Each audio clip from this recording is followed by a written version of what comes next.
नमस्कार, मी गणेश अंबादास सोनवणे.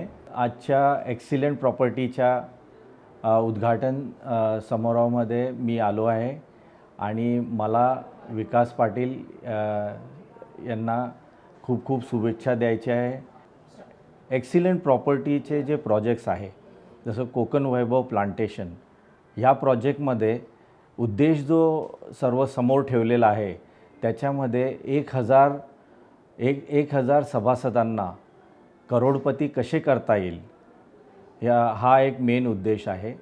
आणि कोकण वैभव रिसॉर्टमध्ये जे रिसॉर्ट एक 5 स्टार रिसॉर्ट असणार आहे आणि ह्या रिसॉर्टमध्ये कोकण वैभव प्लांटेशनचे जे सभासद आहे त्यांना पण एक सेकंड होम म्हणून इयरली येऊन आपल्या फॅमिलीसोबत राहता येईल.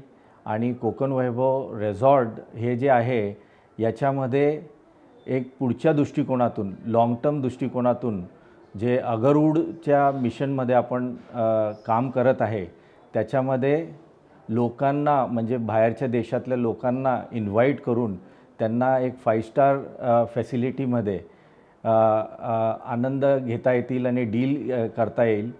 आणि त्यासोबत कोकणमध्ये जे इनोव्हेटिव्ह टुरिझम जे आता चालू होणार आहे त्याच्यासाठी शासनाने 70,000 करोड इन्व्हेस्ट करायचं ठरवलं आहे. आणि त्याच्यात कोस्टल रोड जो बनणार आहे मुंबई सिंधुदुर्गमध्ये, आणि याच्यामुळे इनोव्हेटिव्ह टुरिझमचा खूप प्रतिसाद मिळणार आहे. त्यासाठी एक्सिलेंट प्रॉपर्टीने पुढच्या दृष्टिकोनातून लाँग टर्म दृष्टिकोनातून हे सर्व प्रोजेक्ट हाती घेतलेले आहे. त्याच्यात कोकण वैभव प्लांटेशन हा नैसर्गिक रीतीने अगरवूड प्लांटेशन करून कसं काय आपल्या महाराष्ट्र स्टेटला 2,000 ते 5,000 करोडची इकॉनॉमी चं उत्पन्न निर्माण होऊ शकतं. तसंच वारा प्रोजेक्ट जो लाडघर बीचला लागून आहे तो पण आमचा एक वेगळा मॉडर्न प्रोजेक्ट आहे.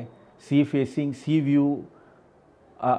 व्यू प्लॉटिंग आहे आणि इटॅलियन आर्किटेक्ट टक्सन आर्किटेक्टला समोर ठेवून याचं पूर्ण डिझाईन केलेलं आहे.